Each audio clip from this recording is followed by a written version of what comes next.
પપ્પા જેવો તો આવ્યા બોટના શું બનાવ્યું આ બોટ આગબોટ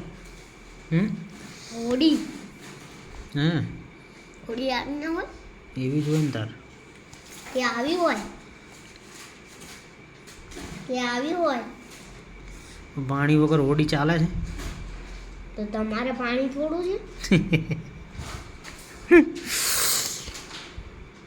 મારા તો હજુ ફેક્ટરીમાં છે હોડી મારે ફેક્ટરીમાં જ છે તો ફેક્ટરીમાં શું લેવા માણસો ઉપર ચડી ગયા જલ્દી તો જાય જ ને લાયો